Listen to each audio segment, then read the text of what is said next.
নমস্কার শ্রোতা বন্ধুরা, আপনাদেরকে স্বাগত জানাই গল্পের আসরে। আশা করি আপনারা খুব ভালো আছেন। আজকে আমাদের নিবেদন লেখক রূপম রায়ের কলমে সত্যান্বেষী ব্যোমকেশ বক্সী সিরিজের একটি রোমহর্ষক থ্রিলার সাসপেন্স গল্প অভিশপ্ত নীলমণি। আর এই রকম রহস্য রোমাঞ্চ গল্প যদি আরও শুনতে চান, কি করতে হবে মনে আছে তো? সাবস্ক্রাইব করে আমাদের পাশে থাকতে হবে।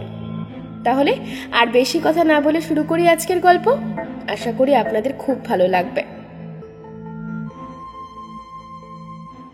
পুরনো কলকাতার এই গতিতে সকাল হওয়ার সাথে সাথেই রিকশার টুকটুক আওয়াজ, মানুষের কোলাহল আর গলির কোণে চায়ের দোকানে বাজতে থাকা একটানা গান সবই একে অপরের সাথে ঢেউ তুলে চলেছে। সেসবের মাঝে এক নীরব পরিবেশে বসে বসে ভাবছি, এখন কি লেখা যায়। কারণ সামনে প্রকাশকের কথা মতো একটি উপন্যাস জমা দিতে হবে এই মাসের শেষের দিকে। ব্যোমকেশের হাতেও এখন তেমন একটা কেস নেই, তাই সে বহাল তবিয়তে কয়েকদিন পায়ের ওপর পা তুলে সময় কাটাচ্ছে। তার সামনে এখন খোলা রয়েছে বড় বড় কিছু দরকারি কাগজের ফাইল, আর অনেক দিন খোলা পড়ে থাকার কারণে সেগুলোর মধ্যে হালকা ধুলোর স্তর জমে গেছে। ব্যোমকেশ কোনো রকমে কাগজের পাতাগুলো একে একে তুলে পড়ে যাচ্ছিল। আমিও তার সাথে বসে একটু আধটু কথা বলছিলাম, কিন্তু হঠাৎ এক অদ্ভুত ঘটনা আমার মনোযোগ আকর্ষণ করল। একটা পিয়ন হঠাৎ করেই সাইকেলের বেল বাজাতে বাজাতে প্রবেশ করল গলির মুখে। আমি জানি এই দিকে চিঠি মানে তা ব্যোমকেশেরই হওয়ার সম্ভাবনা বেশি, কারণ এখানে চিঠি পাঠানোর বা চিঠি আসার লোকের প্রবণতা খুবই কম। একটা দরজা নাড়ার শব্দ হওয়ার সাথে সাথেই একটা তরুণ গলার হাঁক পড়ল। ব্যোমকেশ বক্সী, এটা আপনার জন্য চিঠি আছে। আমি দরজা খোলা মাত্র সেই তরুণ ছেলেটি চিঠিটা আমার হাতে তুলে দিয়ে যেমন সাইকেল চালিয়ে এসেছিল তেমনভাবেই ফিরে গেল। আমি ঘরে ফিরে চিঠিটা ব্যোমকেশের হাতে তুলে দিয়ে বললাম, ব্যোমকেশ, তোমার নামে চিঠি। দেখো ভাই, আমার তো মনে হচ্ছে এটা তো কোনো নতুন কেস হলেও হতে পারে। ব্যোমকেশ হাসি মুখে আমার হাত দিয়ে চিঠিটা নিয়ে কিছুটা অবাক হয়ে গেল। তারপর চিঠিটি নিয়ে চোখের সামনে তুলে বলল, পুরনো কাগজের গন্ধ এবং নীল কালিতে লেখা নাম, তপন রায়চৌধুরী। বুঝলে হে অজিত, একটু অস্থির লাগছে, কারণ তপন মানে আমার এক বহু পুরনো বন্ধু। কতদিন, কত বছর আগের কথা। সেই পুরনো বন্ধুর হঠাৎ করে আজ চিঠি। কি ব্যাপার বুঝতে পারলাম না তো ঠিক। দেখো, হয়তো তোমাকে কোনো সত্য অনুসন্ধানের কাজে দরকার। এমনি এমনি তো আর কেউ সত্যান্বেষীকে মনে করে না। ব্যোমকেশ চিঠিটা খুলে পড়া শুরু করল। প্রিয় ব্যোমকেশ, আশা করি তুমি কুশলেই আছো। অনেকদিন পর চিঠি লিখছি, তার জন্য পারলে আমাকে ক্ষমা করে দিও। কলেজ শেষ হওয়ার পর তোমার সাথে তেমন একটা যোগাযোগ নেই, তবে আমি খোঁজ রেখেছি তুমি এখন সত্যান্বেষণে অনেক দূর অগ্রসর হয়েছ। খবরের কাগজে প্রতিনিয়ত তোমার বিভিন্ন জটিল কেসের সমাধানও আমাদের চোখে পড়ে। মাঝে মাঝে যার পর নাই গর্ববোধ হয়। তবে আমি আজ যে কারণের জন্য তোমাকে চিঠি লিখতে বসেছি সেটি বড়ই অদ্ভুত। আমাদের রায়চৌধুরী পরিবারের কথা তুমি ভালো মতোই জানো, আর আমাদের পরিবারের একটি মূল্যবান সম্পদ আছে, নীলমণি। রায়চৌধুরী পরিবারের একটি গর্বিত রত্নের নাম। বহু প্রজন্ম ধরে যে রত্নটি আমাদের পরিবারে পবিত্র হিসেবে বিবেচিত হতো, বংশ পরম্পরায় যার রক্ষার দায়িত্ব আমাদেরই ছিল, কিন্তু কয়েকদিন হলো তা এখন খোয়া গেছে। আর বাড়িতে অদ্ভুত ধরনের ভৌতিক কিছু রহস্যের উদ্ভব ঘটেছে, যা হয়তো চিঠিতে বলা অসম্ভব। এবং কিছুদিন আগে বাড়ির একজন কর্মচারীও নিখোঁজ হয়েছে। যদি সম্ভব হয় যত তাড়াতাড়ি হোক আমাদের এই বিপদ থেকে উদ্ধার করার জন্য রায়চৌধুরী বাড়িতে আসার অনুরোধ রইল তোমাকে। অসংখ্য ধন্যবাদ। ইতি তপন রায়চৌধুরী।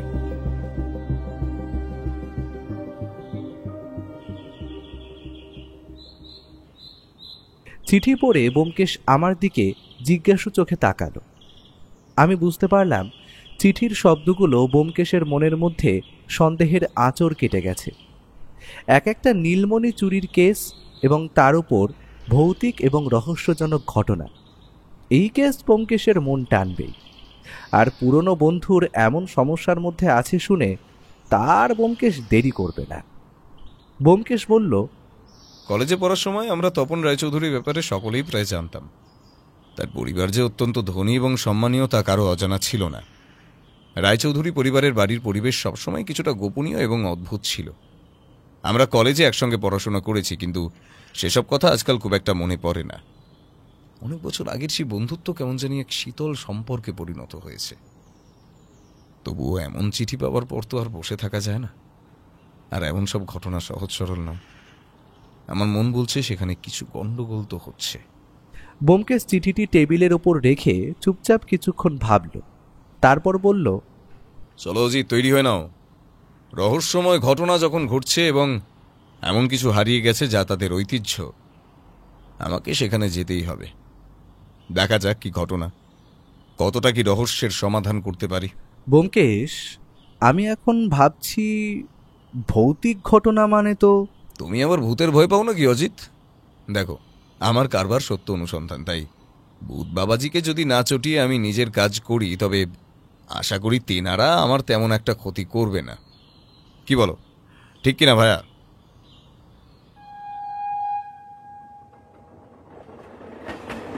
অতঃপর রাতের ট্রেনে ব্যোমকেশ আর আমি রওনা দিই। ট্রেনের সিটে বসে ব্যোমকেশ কিছু একটা মন দিয়ে ভাবছিল। আমি তাকে জিজ্ঞেস করলাম, কি ভাবছো হে ব্যোমকেশ? এখন থেকেই কেসে ঢুকে পড়ে তদন্ত শুরু করে দিলে নাকি? ভাবছি অজিত, ভাবছি যেমন রহস্যময় ঘটনা কি হতে পারে, তাদের পুরনো ঐতিহ্য, হারানো রত্ন, সবকিছুই তো অনেক রহস্যের ইঙ্গিত দেয়। তবে সে রহস্যের শিকড় কোথায়? আসলেই কি কোনো চুরি হয়েছে? নিখোঁজ কর্মচারীটি কোথায়? আবার সেই কর্মচারীটাই নীলমণি নিয়ে পালিয়ে যায়নি তো? এইসব। ট্রেন তখন ছুটে চলেছে নিজের মতো দুর্বার গতিতে। ট্রেনের জানলা দিয়ে দেখলে রাতের অন্ধকার আকাশে হাজারো তারা জ্বলজ্বল করতে দেখা যাচ্ছে। আমি মনে মনে চিন্তা করলাম, যতই বড় রহস্য হোক না কেন, সেই বিপদের মোকাবেলা করার জন্য ব্যোমকেশ সর্বদা প্রস্তুত। আর ব্যোমকেশ তার ক্ষুরোধার বুদ্ধির দ্বারা সেই রহস্যের সমাধান করবেই।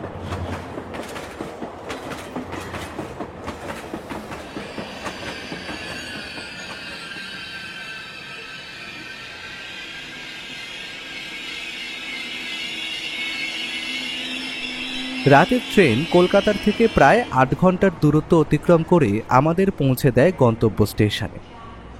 ব্যোমকেশ ওর টেলিফোনে ফোন করেই দিয়েছিল, তাই আমাদের নিতে একটা গাড়ি এসেছিল স্টেশনে। আমরা যখন রায়চৌধুরী বাড়িতে পৌঁছলাম তখন প্রায় সকাল ৮টার কাছাকাছি। রাস্তায় অবশ্য বেশ বড় ধরনের কয়েকটা জঙ্গল পড়েছিল। এই সমস্ত এলাকায় বেশিরভাগ মানুষ ভাগ চাষি, যারা পরের জমিতে চাষাবাদ করে। আর কিছু মানুষ এই সমস্ত বনের কাঠ সংগ্রহ করে সেটা বিক্রি করে জীবিকা নির্বাহ করে। সে যাই হোক, গভীর জঙ্গল পেরিয়ে আমাদের গাড়ি প্রবেশ করলো একটা পুরনো জমিদার বাড়ির সামনে। দেখে বলে দিতে হয় না, বাড়িটা প্রায় ১০০ বছরেরও পুরনো হতে পারে। এতটা পুরনো হওয়া সত্ত্বেও তবু বাড়িটা যে অতি যত্নের সহিত রাখা হয় তার প্রমাণ স্পষ্ট। একটা কথা বলতেই হয় যে বাড়ির চারপাশটা প্রায় ছোটখাটো একটা বিশাল ঘন জঙ্গলে ঘেরা, আর তার ঠিক মধ্যেখানে অবস্থান করছে রায়চৌধুরী ভিলা। বাড়িটি এমনিতেই বিশাল, অন্যদিকে তার শোভা আরো বৃদ্ধি করছে একটা দীর্ঘ বাগান। বাড়ির বাগানে বড় বড় গাছের ছায়ার ফাঁক দিয়ে উঁকি মারছে মেঘলা আকাশ। বাগানের ছায়াময় নুড়ি পাথর বেছানো পথ দিয়ে এগোতে এগোতে আমার গাঁটা কেন যে শিরশির করছিল বুঝতে পারলাম না। আষাঢ়ে গল্পগুলো হয়তো অবচেতন মনে দাগ কেটে গেছিল, তাতেই এই ভয়ের অনুভূতির উদ্ভব ঘটেছে। কিন্তু আমার লেখক মন বাড়ির পুরনো কাঠের দরজা, সিঁড়ি, ভাঙাচোরা জানালা সবকিছুতেই যেন ইতিহাসের গন্ধ পাচ্ছিল। আমরা বাড়ির ভেতরে প্রবেশ করার সাথে সাথেই একটা চাকর আমাদের কেমন একটা অদ্ভুত দৃষ্টিতে লক্ষ্য করল, কিন্তু সেটার কারণ কি আমি ঠিক ঠাউর করতে পারলাম না। তবে তার মুখে এক ধরনের অস্থিরতা এবং আতঙ্কের ছাপ। এই বাড়ির চারপাশে কেমন যেন বিরাজ করছে এক অস্বস্তিকর নীরবতা। আমাদের বৈঠকখানায় বসানোর সাথে সাথেই তপন রায়চৌধুরী নিজে এসে আমাদের অভ্যর্থনা করলেন। ব্যোমকেশকে দেখা মাত্র সে তাকে বুকে জড়িয়ে ধরল। আমি বুঝলাম পুরনো বন্ধুর সাথে এতদিন পর সাক্ষাৎ, তাই এই সুখ বিনিময়। সে যাই হোক, তপনবাবু কিন্তু আমাদের সাথে একটা দুটো কথা বলছিলেন, কিন্তু আমি আর ব্যোমকেশ দুইজনেই খেয়াল করলাম ভদ্রলোক কথা বললেও হাসছিলেন না। তার মুখে গভীর চিন্তা আর বিষণ্ণতা ফুটে উঠছিল। তাই ব্যোমকেশ তপনবাবুকে কি কি ঘটনা ঘটেছে সবটা খুলে বলতে পারে, যাতে সে তার তদন্তের কাজ শুরু করতে পারে। আমি এখন একটা খুব বিপদের মধ্যে দিয়ে যাচ্ছি ব্যোমকেশ। সেটা তোমরা আমার অবস্থা দেখেই আন্দাজ করতে পারছো আশা করি। আর ব্যোমকেশের সহায়তা ছাড়া এখন আমার কিছুই করার ক্ষমতা নেই। তোমাদের তো আগেই বলেছি নীলমণি চুরির ঘটনা, যেটা ছিল আমাদের পরিবারের ঐতিহ্যবাহী রত্ন। আর তারপর থেকেই এই বাড়ির মধ্যে এক অদ্ভুত অভিশাপের গুঞ্জন উঠেছে। বাড়ির একজন প্রায় 10 বছরের বেশি কাজ করা বিশ্বস্ত কর্মচারী মহেশ নিখোঁজ হয়ে গেছে আজ থেকে প্রায় 3 দিন হতে চলল। তার উপর বাড়ির মধ্যে হঠাৎ করেই কেমন যেন অদ্ভুত কাণ্ড ঘটে চলেছে। যেমন রাতের বেলা আমরা সবাই শুনতে পাই কেউ যেন ছাদের উপর হাঁটছে, অথবা আমাদের বাড়ির লোক কেউ রাতের বেলা বাগান দিয়ে আসার সময় মাঝে মাঝেই একটা অন্ধকার ছায়ামূর্তিকে দেখতে পাচ্ছে। আর একদিন ঘটলে তাও আমরা কিছু মনে করতাম না, কিন্তু প্রতিদিনই একই ঘটনার পুনরাবৃত্তি। তাই এখন সবাই আতঙ্কে আছে, আর এইসব ঘটনার পর আমরা কেউ শান্তিতে নেই। পরিবারের উপর যেন এক অন্ধকারের ছায়া ছেয়ে গেছে। ব্যোমকেশ কিছুটা চিন্তিত স্বরে বলল, তপন, তুই কি বলতে চাইছিস? চুরি আর নিখোঁজের ঘটনা কি অভিশাপের সঙ্গে সম্পর্কিত? তোর বিশ্বাস কি এই বাড়িতে কোনো অভিশাপ রয়েছে? তপনবাবু মাথা নেড়ে বললেন, আমিও জানি না, কিন্তু আজকাল যা ঘটছে তা অভিশাপের মতোই মনে হয়। নীলমণির চুরি, মহেশের নিখোঁজ হওয়া, সবকিছু মিলিয়ে একটা অদ্ভুত অনুভূতি তৈরি হচ্ছে। আর এই মানসিক অত্যাচার মেনে নেওয়া যাচ্ছে না। আমরা বসে কথা বলছি, এমন সময় এক পেয়ালা চা আমাদের সামনেই রাখা ছিল, কিন্তু কথার মাঝে হঠাৎ করেই বাধা পড়ল, কারণ বাড়ির এক চাকর হাঁপাতে হাঁপাতে দৌড়ে এসে বলল, দাদাবাবু, পিছনের জঙ্গলে মহেশের মৃতদেহ পাওয়া গেছে। আপনি তাড়াতাড়ি চলেন, কি বিভৎস সেই দেহ। আমাকে উপরে অভিশাপ লাগছে গো দাদাবাবু। ওই নীলমণি মগো বিপদের হাত থেকে রক্ষা করত, এখন সেটাও নেই। একের উপর এক বিপত্তি ঘটেই চলেছে। এই ঘটনা শুনে সোফায় তো আর বসে থাকা যায় না। শোনা মাত্র ব্যোমকেশ এবং তপনবাবুর সাথে আমিও দ্রুত উঠে পড়লাম। গাড়ি প্রস্তুতি ছিল, আমরা উঠে বসতেই সেটা ছেড়ে দিল। গ্রামের রাস্তা পেরিয়ে একটা ঘন জঙ্গল পড়ল। আর কিছুটা জঙ্গলের পথ পেরোনোর পর একটা প্রাচীন বটগাছের নিচে একটা জটলা লক্ষ্য করলাম আমরা। আমাদের আর বুঝতে বাকি নেই যে ওইখানেই ঘটনাটা ঘটেছে। জঙ্গলে কাঠ কাটতে আসা কাঠুরের দল এই দেহ আবিষ্কার করেই পুলিশে খবর দেয়, আর তারপরেই খবরটা ছড়িয়ে পড়েছে। সেই বড় বটগাছটার নিচে মৃতদেহটি পড়েছিল। আমরা ভিড় ঠেলে এগিয়ে গেলাম, আর এমন বিভৎস দৃশ্য দেখব সেটা আশা করিনি। কারণ চাকর মহেশের গলা খণ্ডিত এবং দেহটি এমনভাবে পড়ে আছে যে প্রথমে কেউই তা সহজে চিনতে পারছিল না, এমনকি তপনবাবুও প্রথমে চিনতে পারেননি। কিন্তু ভদ্রলোকের চোখ দিয়ে 1-2 ফোঁটা জলও যেন গড়িয়ে পড়তে দেখলাম আমরা। ব্যোমকেশ ওর কাঁধে হাত রাখল সান্ত্বনা দেওয়ার আশায়। ব্যোমকেশ আর অপেক্ষা না করে ভালো করে ঘুরে দেখল মৃতদেহের আশেপাশের জায়গাটা। সে তার সন্দিগ্ধ চোখে খুঁজে চলেছে কিছু একটা। আমরা সকলেই লক্ষ্য করলাম মৃতদেহের চারপাশে অদ্ভুত কিছু ছাই ছড়ানো ছিল, যা দেখলে মনে হচ্ছিল কোনো কিছুকে পুড়িয়ে দেওয়ার চেষ্টা করা হয়েছে এখানে। গাছের নিচে কিছু লালচে রঙের ছাইও ভালো করে পরীক্ষা করে দেখল ব্যোমকেশ। তারপর বলল, এই খুনের স্থান থেকে সবাই সরে যান। পুলিশ কিন্তু এক্ষুনি এসে পড়লো বলে আপনাদের এই কাছে আসার ফলে বহু প্রমাণ নষ্ট হতে পারে, আর এই লাল ছাই কোনো পুড়ে যাওয়া বস্তুর অবশেষ হতে পারে। ব্যোমকেশের কথা মতো সবাই পিছিয়ে এলো। প্রায় মিনিট খানেক পর পুলিশের লোক গাড়ি নিয়ে এলো। ব্যোমকেশের সত্যান্বেষী হিসেবে নাম ডাক ভালোই হয়েছে, তাই ইন্সপেক্টর সাহেব ওর নাম শোনার সাথে সাথেই চিনে ফেললেন। খুন হওয়া মহেশের পকেট চেক করে পুলিশ আবিষ্কার করলো একটা কাগজ, যেটা এখন অবস্থান করছে ব্যোমকেশের হাতে। আমিও ভালো করে একবার কাগজটা দেখে নিলাম। তাতে একপাশে ছোট ছোট অক্ষরে অস্থির হাতে লেখা ছিল, আমি জানি অভিশাপ সত্যি। ব্যোমকেশ চিরকুটটা হাতে নিয়ে গভীর মনোযোগ সহকারে পড়ল।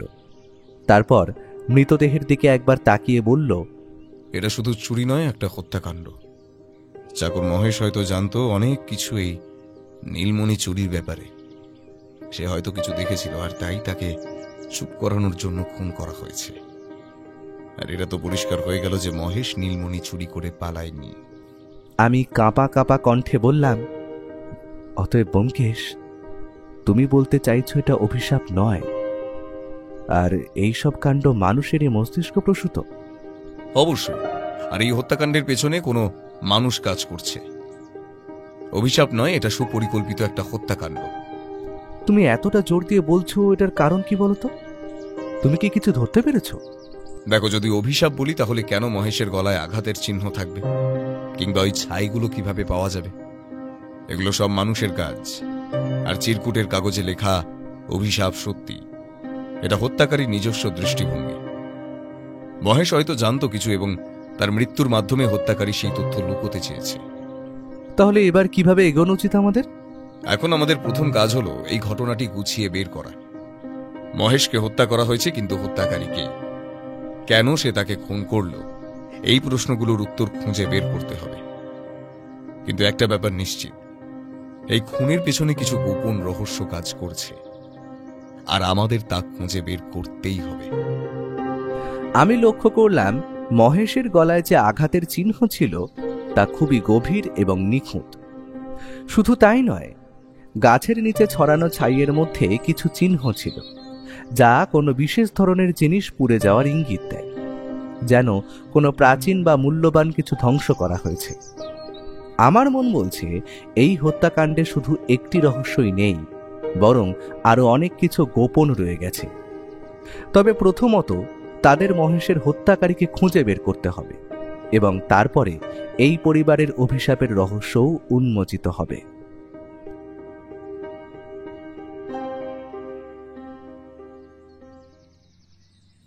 খুনের জায়গা থেকে আমরা ফিরে আসি তপন রায়চৌধুরীর সাথে। তাকে ব্যোমকেশ রাস্তায় জিজ্ঞেস করে, তোর বাড়ির অন্য কাউকে দেখলাম না তপন, সেটার কারণ কি জানতে পারি? মানে কেউ কি এখন বাড়িতে নেই? আসলে তোদের তো বলেছি বাড়িতে হয়ে চলা বিভিন্ন ভৌতিক উপদ্রবের কথা, আর আমার স্ত্রী নীলিমা একটু ভীতু প্রকৃতির, তাই ছেলেকে নিয়ে তার বাপের বাড়ি চলে গেছে কালই। আর বাবা মারা গেছেন 3 বছর আগে, তাই তারপর দাদাও বেশি দিন ছিল না। সে তার পরিবার নিয়ে আর সম্পত্তির ভাগ বুঝে নিয়ে বিদেশে চলে গেছে। বাড়িটা দেখতেই বড়, ভিতরে মানুষ বলতে আমরাই ছিলাম। এখন আমি আর আমার মা ওই বাড়িটা আগলে বসে আছি। আসলে মা বলে এই বাড়ির সাথে তার বহু পুরনো স্মৃতি জড়িয়ে আছে, তাই সে যাই কিছু হয়ে যাক না কেন এইখান থেকে সে নড়বে না। আর এখন মহেশ কাকা খুন হবার পর আমাদের বাড়িতে 2 জন চাকর আর বাড়ির দারোয়ান আছে, কিন্তু এই ভৌতিক উপদ্রব চলতে থাকলে তারাও কতদিন থাকবে বলতে পারি না। বাড়িতে ফিরে আমরা ফ্রেশ হয়ে ওঠার সাথে সাথেই তপনবাবু আমাদের ডেকে বললেন, ব্যোমকেশ, তোদের খাওয়া দাওয়ার বন্দোবস্ত করেছি, সেটা আগে হয়ে যাক। তারপর তুই আমার মায়ের সাথে একটু কথা বলবি। আমার মা অর্থাৎ দয়া রায়চৌধুরী অধীর আগ্রহে অপেক্ষা করে আছেন তোদের জন্য। আমাদের খাওয়া দাওয়া পর্ব মেটার সাথে সাথেই প্রথমেই তপনবাবুর পেছন পেছন আমরা গেলাম ওনার মায়ের সাথে দেখা করতে। ভদ্রমহিলার বয়স এখন ৪৫ থেকে ৫০-এর ঘরে। ভীষণ শক্ত বলতে হয়, কারণ বাড়ির এমন পরিস্থিতিতেও নিজেকে এতটা শান্ত রাখা কোনো মহিলার পক্ষে সম্ভব নয়। সম্ভবত তিনি মহেশের মৃত্যুর কথাটা শুনেছেন, তাই তেনার মুখে এখন দুঃখ আর বিষণ্ণতা মিশেছিল। আমরা ঘরে ঢুকতেই তিনি স্বাগত জানিয়ে বললেন, তোমাদের রাস্তায় আসতে কোনো কষ্ট হয়নি তো বাবা? তোমরা আমার ছেলের বয়সী, তাই তোমাদের তুমি করেই বলছি। আমাদের এই রায়বাড়িতে আসার জন্য অনেক ধন্যবাদ। তপন জানিয়েছিল তুমি ওর সাথেই কলেজে পড়েছো, আর তুমি এখন বিখ্যাত গোয়েন্দা, আর তাই তোমার দিকেই আমরা সাহায্য চাইবার হাত বাড়িয়ে দিয়েছি।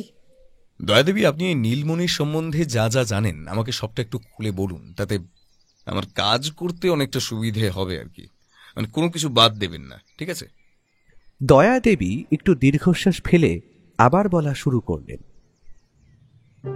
তোমাদের যখন খুলে বলবো, তবে তোমাদের এটাও জেনে রাখা উচিত যে নীলমণি এটি আমাদের পরিবারের একটি অমূল্য রত্ন। বহু বছর আগে তিব্বত থেকে আমাদের এক পূর্বপুরুষ এটা নিয়ে এসেছিলেন। সেই সময় থেকেই এটি আমাদের পরিবারের গর্বের প্রতীক হয়ে ওঠে, আর সেটা চুরির হাত থেকে রক্ষা করার জন্য লুকোনো ছিল আমাদেরই পারিবারিক নীলমাধবের মন্দিরে। নীলমাধব আমাদের কুলদেবতা হিসেবে পূজিত হন, আর সেই মন্দির আমাদের বাড়ির থেকে খানিকটা দূরে জঙ্গলের মধ্যে অবস্থান করছে। সেই মন্দিরে যে নীলমণিটা লুকোনো আছে তা পরিবারের বাইরে আর কেউ জানতো না, আর সেটা এমনভাবে গুপ্ত প্রক্রিয়ায় লুকোনো ছিল যে সহজে কেউ তার হদিশ পাবে না। আমাদের পরিবারেরই কেউ না কেউ প্রতি সপ্তাহে সেই নীলমণি সুরক্ষিত আছে কিনা দেখে আসতো, আর সেই দিন সোমবার প্রতিবারের মতো তপনই যায় হিরে সঠিক আছে কিনা দেখতে। আর সে আবিষ্কার করে সেখানে হিরেটা নেই, চুরি গেছে।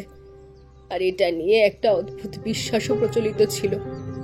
কথিত আছে যে পরিবার নীলমণিকে ধারণ করবে তার ওপর এক আশীর্বাদ নেমে আসবে, আর সেই আশীর্বাদ যা তাদের সুখ সমৃদ্ধি এমনকি অর্থবানও করে তুলবে। তবে এই রত্নটি শুধুমাত্র পবিত্র ছিল না, এটি ছিল এক অদৃশ্য শক্তির আধার, যা আমাদের পরিবারের ওপর অনবরত একটি রক্ষা কবচের মতো কাজ করত। আর আমি এই বংশের পূর্বপুরুষদের দিয়ে শুনেছি, ওই হিরে যদি বাড়ি থেকে চুরি হয় তবে সেই পরিবারে অমঙ্গলের ঘোর ছায়া নেমে আসে। দয়াদেবী, আপনি এতটা চিন্তা করছেন কেন আমি তা বুঝতে পারলাম না। আর সেটা অভিশাপ হতে যাবে কিভাবে? আমার তো মনে হয় এটি শুধুমাত্র একটা কাহিনী, এমন কিচ্ছু হতে পারে না। আপনারা কিন্তু খামোখা চিন্তা করছেন। দয়া দেবী কিছুক্ষণ চুপ করে থেকে বললেন, হ্যাঁ, এই অভিশাপ সঠিক। এটা এক ধরনের গল্প, তবে আমাদের পরিবারে এই গল্প দীর্ঘদিন ধরে প্রচলিত। আমি নিজেও তা শুনেছি এই বাড়িতে বিয়ে হয়ে আসার পর থেকে। কিন্তু আমার বিশ্বাস এটি শুধু একটি কাহিনী ছিল না, কিছু তো ছিল এর মধ্যে, না হলে এতকাল পরেও নীলমণিটি চুরি হওয়ার সাথে সাথে পরিবারে অমঙ্গল নেমে এলো। তবে দয়াদেবী, আমি মনে করি এটি কোনো অভিশাপ নয়। যেভাবে আপনি বলছেন সেইভাবে কিচ্ছু ঘটছে না। এই ঘটনার পেছনে কিছু মানুষের হাত আছে। এটি নিশ্চিত যারা হয়তো আপনাদের ভয় দেখিয়ে বিব্রত করতে চাইছে। আমি জানি তুমি খুব বুদ্ধিমান ব্যোমকেশ। তুমি যদি আমাদের সাহায্য করো তবে হয়তো আসল সত্যিটা বেরিয়ে আসতে বাধ্য। ব্যোমকেশ এবার উঠে দাঁড়িয়ে হাত জোর করে বলল, আমি আমার সাধ্যমতো চেষ্টা করব, আর নিজের বুদ্ধিকে কাজে লাগিয়ে এই রহস্যের শেষ দেখে তো ছাড়ব। তবে আমরা এবার বাড়ির অন্যান্য চাকর বা দারোয়ান যারাই আছে তাদের কাছ থেকে আরো কিছু তথ্য সংগ্রহ করব। কোথাও একটা গোপন কিছু লুকোনো থাকতে পারে। আমিও ব্যোমকেশ তারপর এক এক করে বাড়ির সমস্ত চাকরের সাথেই কথা বলে দেখি। তবে আমার চোখে সবটা সাধারণ মনে হলেও ব্যোমকেশ পরে বলেছিল সে নাকি বাড়ির দারোয়ান এবং চাকরদের মধ্যে কিছুটা অস্বস্তি এবং অসঙ্গতি লক্ষ্য করে। আসলে চাকরদের কেউই কিন্তু পুরোপুরি কিছু জানাতে চাইছিল না। তারা যেন এই গল্পের আড়ালে কিছু গভীর রহস্য লুকিয়ে ফেলতে চাইছে।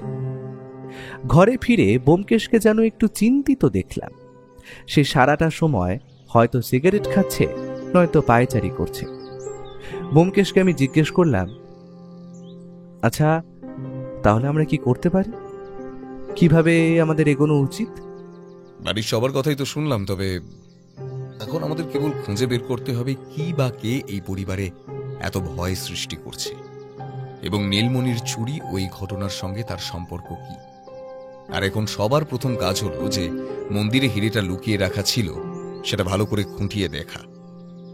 আর আশা করি আমরা সে মন্দিরে গেলে কিছু না কিছু ক্লু পাবই। এবার আর ঢিলা ঢালা চলবে না অজিত, গভীরে গিয়ে তদন্ত করতে হবে এবং এই রহস্যের পেছনে থাকা আসল সত্যটি উদ্ঘাটন করতে হবে।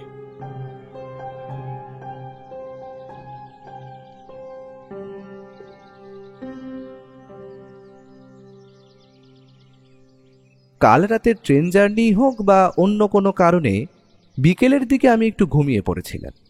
তবে উঠে দেখি ব্যোমকেশ ঘরে নেই। আমি ওপরের ঘরের ব্যালকনি থেকে উঁকি দিয়ে দেখি ব্যোমকেশ তখন নিচে বসা দারোয়ানের সাথে কথা বলছে। আমি তাড়াতাড়ি সিঁড়ি বেয়ে নিচে এলাম, তাদের মধ্যে হওয়া কথোপকথন শোনার আশায়। শুনলাম ব্যোমকেশ বলছে, আচ্ছা, তোমাদেরই বন্ধু মহেশ যে চাকর এই বাড়িতে কাজ করত, তাকে কে মারতে পারে তুমি কি বলতে পারবে? লোকটা দেখলাম ঘাটটা দুই পাশে নাড়িয়ে বলল, নাহি বাবু, আমি ওই খুনের ব্যাপারে কিছুই জানি না। তবে মহেশ লোকটা এমনিতে ভালো লোক ছিল। এই বাড়িতে সে তো সব থেকে পুরানো নক্কার ছিল, খুব বিশ্বস্ত। বাড়ির অন্দরমহলের খবর আমরা বেশি না জানলেও মহেশ জানত। তার মানে তোমরা চুরি হয়ে যাওয়া নীলমণির ব্যাপারে শুনেছ আশা করি। এই বাড়িতে যেই সম্পদ আছে তোমরা জানতে? দারোয়ান লোকটা দেখলাম আমতা আমতা করে বলল, আমরা জানতাম না বাবু, তবে আমাদের চাকর লেগেদের রাতে একটু মদ টদ খাওয়ার অভ্যাস ছিল। বাড়ির কাজ টাজ সব শেষ করে আমরা একটু আসর জমাতাম, আর সেই আসরেই আমরা মহেশকে দিয়ে জানতে পারি সেই নীলমণির কথা। আমি না বাড়ির সব চালকরাই জানতো এই মণির খবর, কিন্তু কেউ ভয় বলতে পারে না। আমি এমন সময় বললাম, আচ্ছা তোমরা কি জানতে যে নীলমণিটা কোথায় লুকোনো ছিল? না বাবু, আমরা জানতাম না, তবে অনুমান করতে পারি বাড়িতে সেই জিনিস রাখার লোক নন তপন বাবু। প্রতি সপ্তাহে মালিক একবার না একবার নীল মাধবের মন্দিরে পুজো দিতে যান। আর মন্দির হইতে ইয়াদ আসলো সেই নীলমণি চুরির হওয়ার কয়েকদিন আগে বাড়িতে কিছু নতুন শ্রমিক কাজে যোগ দিয়েছিল। তবে এইসব শ্রমিকের মধ্যে কিছু লোকের আচরণ বেশ অদ্ভুত ছিল। সে লোকগুলো বাড়ি মেরামতি ছাড়াও আর কোথাও কি কাজ করেছে? হ্যাঁ বাবু, লোকগুলো মন্দিরের ভাঙা অংশগুলো ঠিক করা আরো কন্ট্যাক্ট নিয়েছিল।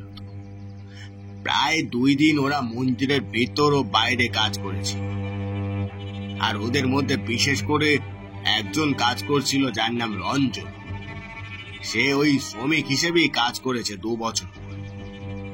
কিন্তু আগে সে কোনো চুরি বা ছিনতাইবাজের দলের সাথে যুক্ত ছিল তা সবাই জানত।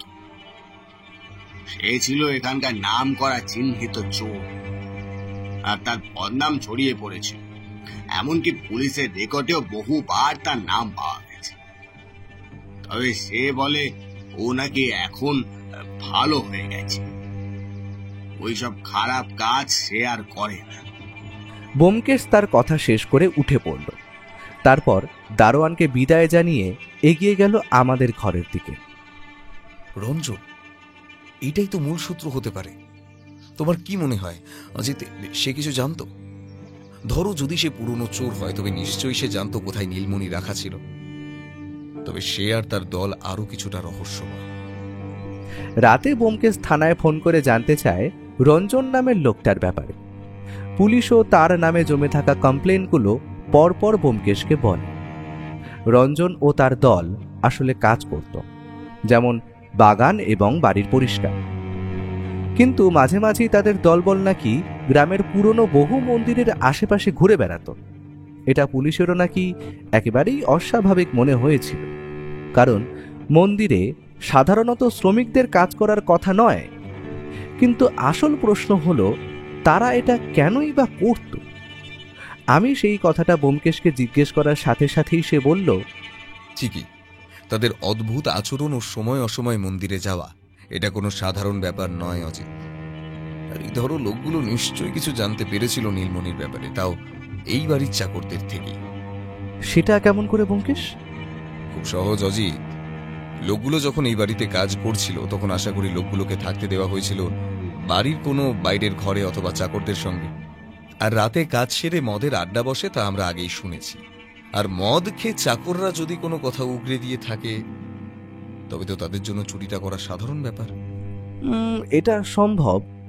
যদি রত্নটি মন্দিরের ভিতরে কোথাও লুকানো ছিল, তাহলে কাজের নামে মন্দিরের ভেতরে ঘুরে বেড়ানো তাদের জন্য একটা ভালো সুযোগ ছিল। ঠিক বলেছ অজিত। তাহলে আমাদের মন্দিরের আশেপাশে আরো ভালোভাবে খোঁজ নিতে হবে। এই রঞ্জন আর তার দলের লোকেরা যদি জানতো কোথায় নীলমণি ছিল, তবে তাদের আচরণ বুঝতে পারলে আসল রহস্য বেরিয়ে আসবে। আমি এখনই তপনকে বলে দিচ্ছি, আমরা রাতের খাওয়া দাওয়ার পর একটু সেই মন্দিরটার দিক থেকে ঘুরে আসতে চাই।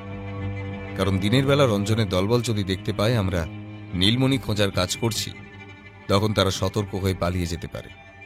তাই রাতের অন্ধকারে যাওয়াই বুদ্ধিমানের কাজ। যেমন বলা তেমন কাজ। রাত একটু গভীর হতেই আমরা একটা টর্চ হাতে বেরিয়ে পড়ি সেই মন্দিরের উদ্দেশ্যে। তপন রায়চৌধুরীও আসতে চেয়েছিলেন আমাদের সাথে রাস্তা চিনিয়ে দেওয়ার জন্য, কিন্তু ব্যোমকেশ তাকে বারণ করে দেয়। ব্যোমকেশের এমন করার কারণটা আমি ঠিক বুঝতে পারলাম না। ব্যোমকেশ তপনবাবুর থেকে মন্দিরে যাওয়া রাস্তাটা ভালো করে বুঝে নিল, আর সেই মন্দির পথ পরে বাড়ির পেছনের জঙ্গলের মধ্যে দিয়ে খানিকটা দূরে পায়ে হেঁটে সেইখানে পৌঁছাতে হয়।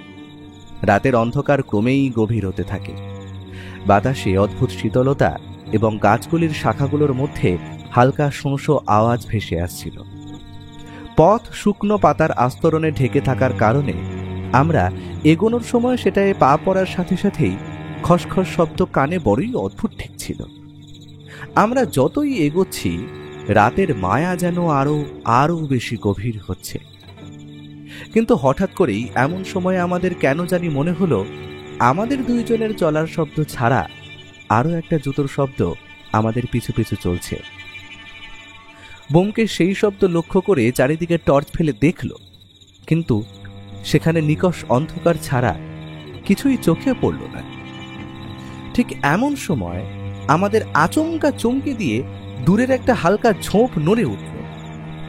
এই জঙ্গলে হিংস্র জানোয়ারের ভয় নেই আশা করি, কিন্তু শিয়াল বা কুকুর থাকলেও থাকতে পারে। আমার বুকটা তখন প্রচন্ড পরিমাণে ভয়ে ধুকফুক করে ওঠে। আমি বুঝতে পারছি যে আমার হৃৎপিণ্ডটা এখন হাপড়ের মতো ওঠানামা করছে প্রচন্ড ভয়। ব্যোমকেশ কিন্তু এমন সময়ও শান্ত। সে আমার কাঁধে একটা আঘাত করে বলল, শোনো, তুমি কিছু শুনতে পাচ্ছ? আমি নিজের মাথাটা উপর নিচ করে নিঃশব্দে বুঝিয়ে দিলাম, হ্যাঁ। এটা মানুষের আওয়াজ মনে হচ্ছে না, কিন্তু কিছু সন্দেহজনক ব্যাপার করছে। চলো তো এই আওয়াজ অনুসরণ করে এগোনো যাক। এটা রহস্য আমায় ভেদ করতেই হবে। আমি আর ব্যোমকেশ সেই শব্দ লক্ষ্য করে একটু একটু করে পা ফেলতে ফেলতে এগিয়ে যেতে থাকি, কিন্তু মন খালি বলছে যদি কোনো বিপদ অপেক্ষা করে থাকে আমাদের জন্য।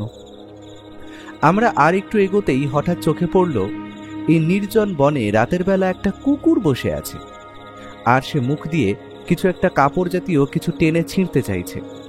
আর তারই চারপাশে ঘুরে ঘুরে এই কাণ্ডের জন্য ওই রকম অদ্ভুত শব্দ আমাদের কানে আসছিল। কিন্তু হঠাৎ করেই যে জিনিসটার দিকে আমাদের চোখ গেল, সেটা দেখে তো আমরা অবাক। কারণ কুকুরটা কাপড় নিয়ে সরে পড়তেই সেই জায়গার মাটিটা একটু সরে গেছে। ভালো করে দেখার জন্য আমরা এগিয়ে যাই, আর আবিষ্কার করি এ তো একটা পুরনো ধ্বংসপ্রাপ্ত কাঠামো। আর সেটা সেখানে একটা সুড়ঙ্গকে আড়াল করার চেষ্টা করছে। সেখানে মাটি একটু সরাতেই নিচে একটি সুড়ঙ্গের প্রবেশ পথ চোখে পড়ল আমাদের। ব্যোমকেশ নীরবে সুড়ঙ্গের দিকে তাকিয়ে বলল, এটা তো অনেক দিনের পুরনো বলে মনে হয়। বহু বছর আগে কেউ এই পথ ব্যবহার করত, আর এখন এটি তেমনি বন্ধ হয়ে গেছে। তবে এই স্থানটি আমাদের কিছু বলতে চাইছে। কারণ দেখো অজিত, মাটির জায়গাটা একটু পরিষ্কার, তার মানে কয়েকদিন আগে এখানে মানুষের পা পড়েছে। চলো ভিতরে গিয়ে দেখা যাক। দেখো ভিতরে কি আছে কিন্তু আমরা জানি না, কোনো বিপদে তো আমাদের জন্য অপেক্ষা করে থাকতে পারে। আমরা যদি এখন এটার রহস্য না ভেদ করি, তবে হয়তো বহু কিছু আমাদের দিয়ে আড়াল হয়ে থাকবে। চলো সাবধানে এগিয়ে চলো। আমি আর কথা বললাম না, ধীরে ধীরে সুড়ঙ্গে প্রবেশ করলাম ব্যোমকেশের পেছন পেছন। সুড়ঙ্গটার ভেতরের পরিবেশ ছিল অন্ধকার এবং অদ্ভুত রকমের স্যাঁতস্যাঁতে ঠান্ডা। বাতাসে যেন একটা আঁশটে মাটির গন্ধ লেগেছিল। আমরা বুঝতে পারলাম এটা বেশ ভালো মতোই গভীর। ব্যোমকেশের টর্চ আমাদের সামনের পথ দেখাচ্ছে। আর একটু এগিয়েই আমরা একটি গোপন কক্ষের কাছে পৌঁছলাম। কক্ষটি পুরোটাই মাটির দ্বারা নির্মিত, আর অদ্ভুতভাবে সেটা ছিল অত্যন্ত নিস্তব্ধ। এমন সময় হঠাৎ আমার চোখে একটা জিনিস পড়তেই আমি চিৎকার করে বললাম, ব্যোমকেশ, সামনে দেখো, কোণে একটা পুরনো কাঠের বাক্স পড়ে রয়েছে। দ্রুত এগিয়ে গিয়ে বাক্সটির চারপাশে নজর দিতেই বাক্সটির গায়ে মোমের টুকরো এবং ছাইয়ের চিহ্ন চোখে পড়ল আমাদের। ব্যোমকেশ সন্দেহ ভরা কণ্ঠে বলল, এটা তো স্পষ্ট, এখানে কিছু ধর্মীয় বা আধ্যাত্মিক কর্মকাণ্ড হয়েছে। মোমের টুকরো এবং ছাইয়ের চিহ্ন এই কথাই বলছে, কিন্তু কেন এইখানে, আর কেন এই বাক্স? আমি ধীরে ধীরে বাক্সের দিকে এগিয়ে এসে বললাম, আচ্ছা ব্যোমকেশ, এই বাক্সটায় কি নীলমণি লুকিয়ে রেখেছিল চোরের দল? ব্যোমকেশ এক মুহূর্ত চুপ হয়ে যায়। তার চোখে স্পষ্ট সন্দেহের চিহ্ন ফুটে উঠেছে। নিশ্চিত হয়ে বলে, হ্যাঁ, এটি নীলমণি রাখার স্থান ছিল, এবং এখন যা ঘটছে তা আর কোনো কাকতালীয় ঘটনা নয়। চোরেরা নিশ্চয়ই এই সুড়ঙ্গের মাধ্যমে রত্ন চুরি করে এখানেই লুকিয়ে রেখেছিল। তবে এখন প্রশ্ন হচ্ছে, এখন তবে সেই নীলমণি গেল কোথায়? তারা জানতো এখানে কেউ আসবে না, আর এই ধরনের কর্মকাণ্ডের জন্য তারা এই গোপন স্থানটি ব্যবহার করেছে। ব্যোমকেশ, আমাদের উচিত এই কক্ষের চারপাশে জায়গাটা আরো ভালো করে খুঁজে দেখা, যদি এখান থেকে আরো কিছু তথ্য সংগ্রহ করা যায়। এখানে আরেকটি গোপন পথ রয়েছে, যা হয়তো আমাদের পরবর্তী রহস্যের দিকে নিয়ে যাবে। চলো অজিত, এটা পরীক্ষা করে দেখা যাক। আমরা আরেকটু ভেতরে এগোতেই একটা অদ্ভুত মরা পচা গন্ধ বেরিয়ে আসে সেই দিক থেকে। আমি আর ব্যোমকেশ সাবধানে ভেতরে ঢুকে সেখানে যেটা আবিষ্কার করি, সেটা আমরা এখনো কল্পনা করতে পারিনি। কারণ সেখানে মাটিতে মুখ থুবড়ে পড়ে আছে একটা দেহ। ব্যোমকেশ লোকটার কাছে না গিয়েই বলে দিল, প্রায় ৩-৪ দিন আগের মৃতদেহ। তারপর এগিয়ে গিয়ে দেহটা পরীক্ষা করে বলল, গলায় শ্বাসরোধের চিহ্ন, পেছনে কিছু আঁচড়ের দাগ চোখে পড়ছে। তার মানে এই লোকটাকে পরিকল্পনা করেই খুন করা হয়েছে। কিন্তু এখন প্রশ্ন হলো, এই লাশটা কার? পুলিশকে খবর দিতে হবে অজিত, চলো বেরোনো যাক। কিন্তু বেরোনোর আগে ব্যোমকেশ আনমনেই এগিয়ে গিয়ে মৃতদেহের জামার পকেটে হাত দিয়ে আবিষ্কার করল একটা পুরনো ফ্যাকাশে হয়ে যাওয়া কাগজের টুকরো। সেখানে অতি প্রাচীন সুন্দর লিপিতে লেখা আছে, নীলমণি সুরক্ষিত নীল মাধবেরই কোলে, যার দ্বারা মাধব লক্ষ্য রাখেন বিশ্ব চরাচরে। প্রাচীন আধারে ঘেরা রহস্য যেথায় ভুল দেখায়, অপর লোচন তখন গহীন প্রয়াসে রহস্য সাজায়। সেই দিন রাতেই পুলিশ এসে উদ্ধার করে অজানা মৃতদেহটি। তবে পরে আমরা জানতে পারি, সেই মৃতদেহটি ছিল সেই মন্দিরের ধোঁয়া মোছা এবং সাময়িক পুরোহিত রঘুনাথে। সে সেই মন্দিরেই কাজ করত প্রধান পুরোহিতের সাথেই। তবে ৩-৪ দিন আগে সে হঠাৎ করেই তার গ্রাম থেকে নিখোঁজ হয়ে যায়। লোকটার চারকুলেও কেউ ছিল না, তাই কেউ অতটা আমল দেয়নি।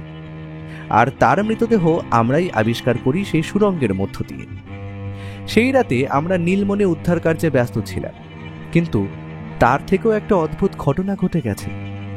সকালে উঠে জানতে পারি তপন রায়চৌধুরীর কাছ থেকে, কাল রাতে নাকি কেউ বা কারা তার ঘরের খোলা জানলা দিয়ে একটা কাগজ ছুঁড়ে ফেলেছে, আর তাতে লেখা আছে, অভিশাপ শুরু হয়েছে, সবাই সাবধান। তপনবাবু এই কাগজের টুকরোটা দেখে একটু ভয় পেয়েছেন তা সহজেই আন্দাজ করতে পারছি। তার মুখে একটা আতঙ্কের ছায়া খেলা করছে, তা অত্যন্ত স্পষ্ট। ব্যোমকেশ, আমার মন বলছে এই মণি চোরেরা সাধারণ লোক নয়, না হলে একটা নয় পরপর দুটো খুন করে বসলো। এটা স্পষ্ট যে এই খুনি তোমাদের ভয় দেখানোর চেষ্টা করছে। কিন্তু কেন? তাদের হাতে তো এতক্ষণে এই মণি এসে গেছে। তবে হুমকির কারণ কি? আর সেই নীলমণি একটা মূল্যবান রত্নই নয়, এটি সম্ভবত একটি আন্তর্জাতিক পাচার চক্রের অংশ। তারা নীলমণিকে চুরি করে বিদেশে পাচারের মাধ্যমে বিপুল পরিমাণ অর্থ উপার্জন করতে চাইছে।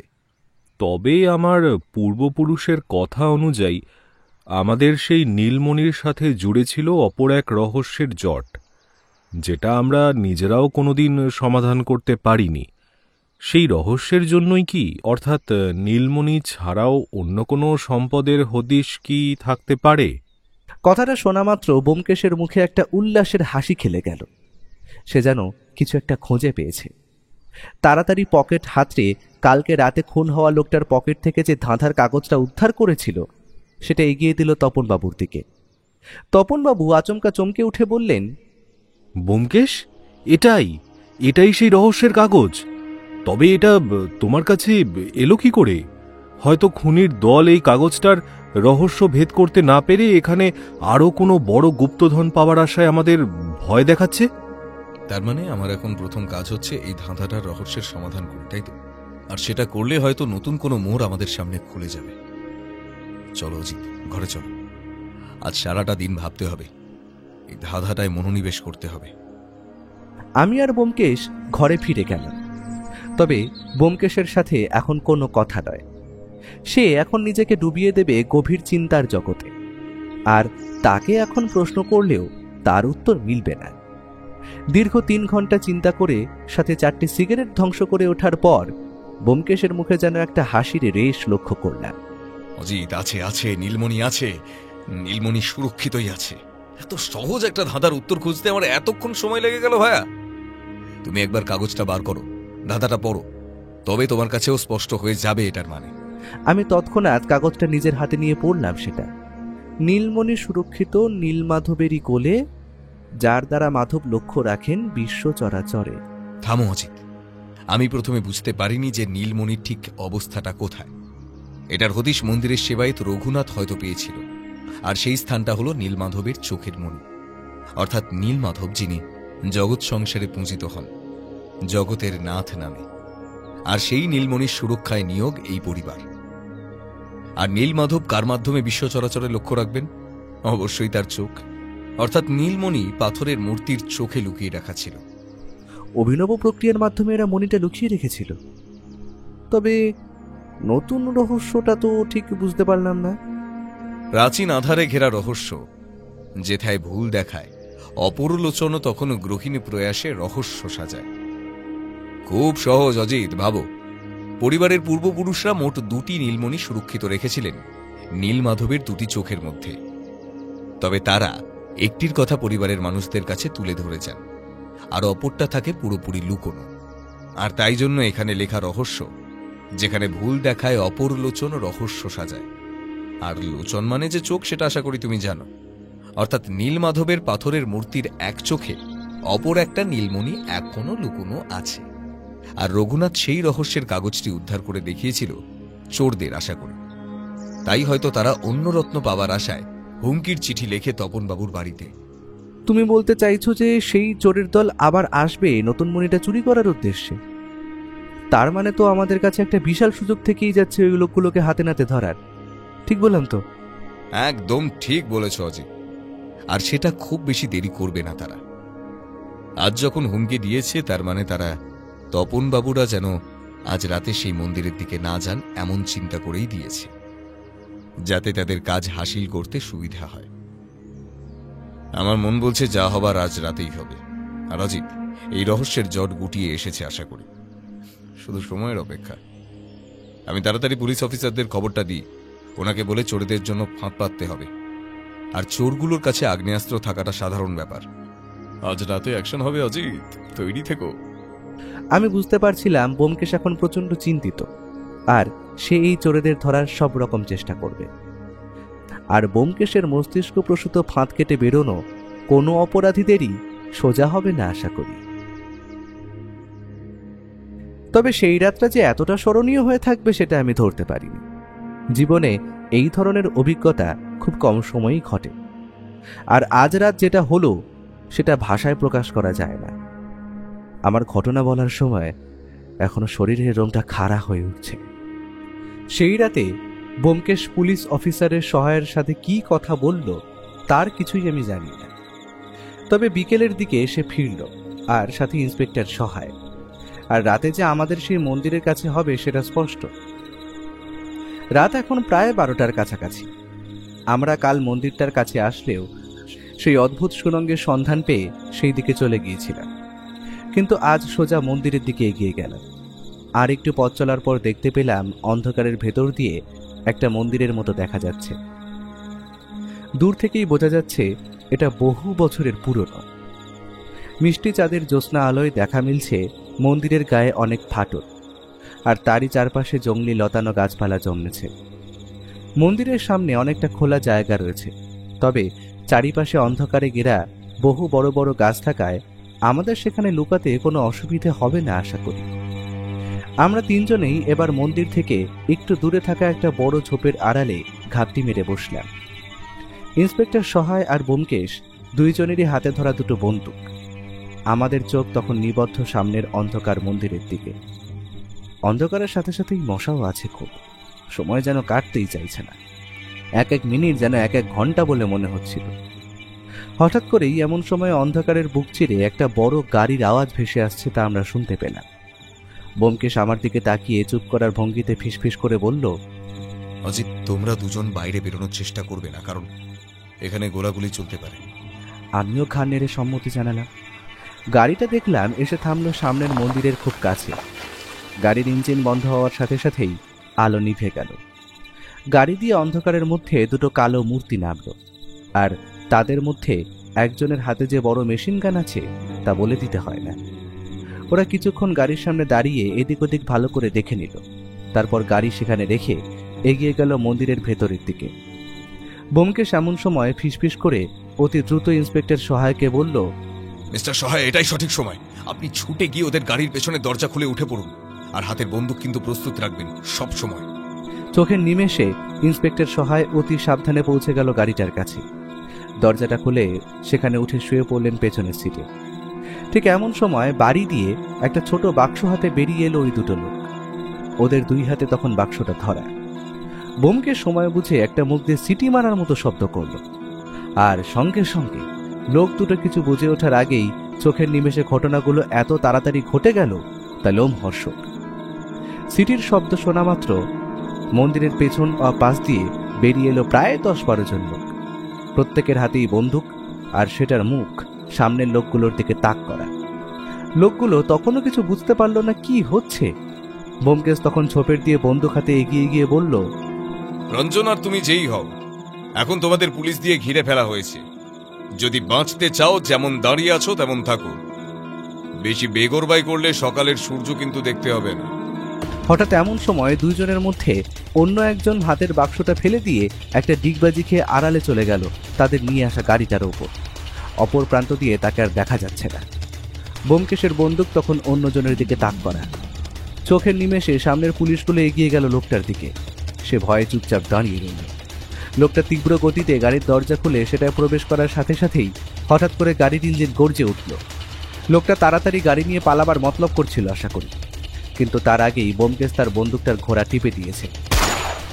ততক্ষণে গুলিতে সামনের গাড়িটার টায়ার ফেটে যাওয়ার সাথে সাথেই গাড়ির ইঞ্জিন থেমে গেল। বুঝলাম ইন্সপেক্টর সহায় ওনার কাজ করে দিয়েছে। গাড়ি দিয়ে তখন নামলো দুইজন লোক। প্রথম জনের হাত দুটো ওপরের দিকে সারেন্ডারের ভঙ্গিতে, অন্যজন ইন্সপেক্টর সহায়, যার বন্দুক এখন ওর দিকে তাক করা। ব্যোমকেশ এগিয়ে যেতেই আমরাও সাহস পেলাম। ব্যোমকেশ তখন পৌঁছে গেছে বড় বাক্সটার দিকে। খুট শব্দ করে খুলে দিল সেটা। সঙ্গে সঙ্গে তার থেকে বেরিয়ে এলো একটা অতীব সুন্দর নীল রঙের একটা পাথর। আর এটাই যে সেই নীলমাধবের নীলমণি তা তার চাঁদের আলোর উজ্জ্বল ভাব দেখে সহজেই অনুমান করা যায়। দুইজন লোককে পুলিশ নিয়ে গেল, কিন্তু পরে জেনেছিলাম দুইজনের একজন নাকি রঞ্জন আর অপরজন ওর দলের লোক। পরের দিন সকালে ইন্সপেক্টর সহায় এসেছিলেন তপনবাবুর বাড়ি। আমরা তখন বৈঠকখানায় বসে চা খাচ্ছি। তপনবাবুর মেজাজ মোটামুটি ফুরফুরে, কারণ ওনার নীলমাধবের মণি একদম সঠিক জায়গায় রক্ষিত আছে। আর অপর নীলমণিটা ওনার হাতে তুলে দেওয়ার জন্যেই ইন্সপেক্টর সহায়ের আগমন। তিনি এসে জানান যে রঞ্জিতদের গোটা দলটাই ধরা পড়েছে পুলিশের হাতে। তারা একটা গোপন জায়গায় ঘাঁটি গেড়ে বসেছিল, আর সেইখানে রাতের বেলাতেই পুলিশ হামলা করে উদ্ধার করে ওদের পুরনো দলবলকে। আর সবথেকে বড় খবর হলো, পুলিশের জেরার মুখে পড়ে রঞ্জন যে দুটো খুন করেছে তা সে স্বীকার করেছে। তাই মোটামুটি সব সমস্যার সমাধান এখন আমাদের কাছে। তাও তপনবাবু ব্যোমকেশকে প্রশ্ন করল, তা ব্যোমকেশ, তুই তো সবটা জানিস যে এখানে কি কি হয়েছে, কিভাবে এই নীলমণি সুরক্ষিতভাবে ফিরে এলো, কিন্তু আমরা এখনো ধাঁধার মুখে। সব রহস্যের সমাধান না শুনে যে আমি তোকে ছাড়ব না ভাই। ব্যোমকেশ হাসি মুখে পকেটে হাত ঢুকিয়ে বার করে আনলো একটা সিগারেট। তারপর সেটাকে ধরিয়ে একটা শুক টান দিয়ে বলল, প্রথমেই বলে দিই, এই বাড়িতে যখন আমি অভিশাপের কথা শুনতে পারি তখন থেকেই আমার সন্দেহটা জাগে যে এখানে হয়তো এমন কিছু আছে যার জন্য কয়েকজন অসাধু লোক লেগেছে, যারা রায়চৌধুরী পরিবারের সবাইকে অভিশাপের ভয় দেখিয়ে নিজেদের কার্যসিদ্ধি করতে চাইছে। পরে আমি জানতে পারি যে এই বাড়িতে উপস্থিত একটি নীলমণির কথা, আর এটাই চুরি গেছে। এখানে এবার আমাদের যেটাই মন দিতে হবে সেটা হলো বহু বছরের পুরনো চাকর মহেশের কথা। সে বহু বছর এই বাড়িতে কাজ করার কারণে বহু রহস্য তার জানা ছিল, আর সে এটাও জানতো যে নীলমণি লুকোনো আছে নীলমাধবের মন্দিরে। আর সেই সুযোগের সব ব্যবহার করে মহেশ সেই নীলমণি থাকার খবরটা গিয়ে দেয় রঞ্জনদের, আর তার বিনিময়ে সে তার কাছে টাকার দাবি করে। কিন্তু রঞ্জনদের মতো পাকা ক্রিমিনালরা কখনো তার সাক্ষীকে জীবিত রাখবে না, তাই সে খুন করে মহেশকে। আর তার বিরুদ্ধে সবার খবরও রায়চৌধুরী পরিবার অন্ধবিশ্বাসের চোখে দেখে। তবে এখানে তারপরই রঞ্জনের দলবল মন্দির সংস্কারের নাম করে এই বাড়িতে আসে মন্দিরটির মেরামতের কাজের জন্য। তবে তারা খোঁজ খবর চালালেও সেই নীলমণি কিছুতেই উদ্ধার করতে পারেনি মন্দির থেকে, কারণ তারা জানতই না যে নীলমণিটা আসলে লুকোনো কোথায় আছে। আর সেইখানেই ফাঁদে পা দেয় রঘুনাথ, যে মন্দিরের সেবায়েতের কাজ করত আর যে নীলমাধবের নিত্য সেবা দেয়, তার জন্য নীলমণিটা কোথায় আছে জানাটা খুবই স্বাভাবিক। আর সামান্য কিছু টাকার বিনিময়ে রঘুনাথ সেই নীলমণি চুরি করে এনে দেয় রঞ্জিতদের কাছে। তবে রঞ্জিতদের দলবল নীলমণিটি চুরি করে লুকিয়ে রেখেছিল পাশের একটি গোপন সুড়ঙ্গে, যেটা আবিষ্কার করি আমি আর অজিত। কিন্তু কথায় আছে না, পাপ বাপকেও ছাড়ে না। শেষ অবধি রঘুনাথ খুন হয় আবার রঞ্জিতের দলের কাছে। তবে এখানে একটি গুরুত্বপূর্ণ বিষয় হল, রঘুনাথ যখন সেই হীরাটি চুরি করতে গিয়েছিল নীলমাধবের ঘর থেকে, তখন সে আরেকটি ধাঁধার চিরকুট পায়, যেখানে একটি রহস্যের উল্লেখ ছিল যে অন্য আরেকটি নীলমণি সেই ঘরেই অন্য কোথাও লুকোনো আছে, কিন্তু সেটা কোথায় সে জানত না। এমনকি সেই নীলমণিটি কোথায় লুকোনো আছে সেটা রঞ্জিতের দল বলে জানত না, কারণ তারা ধাঁধাটির সমাধান করতে পারেনি। আর আজ সকালে আমি সেই ধাঁধাটি পুনরুদ্ধার করি, আর বুঝতে পারি যে রঞ্জিতের দলবল আজকে নিশ্চয়ই মন্দিরে হামলা করে অন্য নীলমণিটি হাতাতে চাইবে। আর তোমরা জানো এই সমস্ত নীলমণি বিদেশে বাজারে পাচারকারীদের কাছে কতটা মূল্যবান, আর সেই লোভেই রঞ্জিতরা পা দেয় পাতা আমার ফাঁদে। আর তারপরের ঘটনা তোমরা জানো। তা আমার কাজ মোটামুটি এখানেই শেষ। আমি আর অজিত আজ দুপুরের মধ্যে কলকাতা ফিরব, কারণ সেখানে একটা নতুন কেস আমি ফেলে এসেছি, সেটাও সমাধান করার দরকার। আমি জানি ব্যোমকেশের হাতে এখন কোনো কেস নেই, কিন্তু তার কলকাতা ফিরে যাওয়ার একটাই কারণ, সে এক জায়গায় বেশি দিন থাকতে চায় না, আর এটা তো পুরনো বন্ধুর বাড়ি। সেই দিন দুপুরেই আমি আর ব্যোমকেশ ট্রেন ধরে কলকাতায় ফিরে আসি। তবে ফিরে আসার আগে তপন রায়চৌধুরীকে সে একটা মূল্যবান কথা বলে আসে, যা আজও আমার মনে গেঁথে আছে। অভিশাপের ভয় কখনো নিজেদের সত্যিকারের শক্তি ভুলে যাবেন না। আপনাদের একমাত্র শক্তি হলো বিশ্বাস, সততা এবং একে অপরের প্রতি সম্মান। এই সব কিছুর মাঝে শুধু একটাই চিরন্তন সত্য আছে, মানুষের মনের অন্ধকার। এই অন্ধকারের মধ্যে ঘুরে বেড়ানোর পর আলো ঠিকই খুঁজে পাওয়া যায়।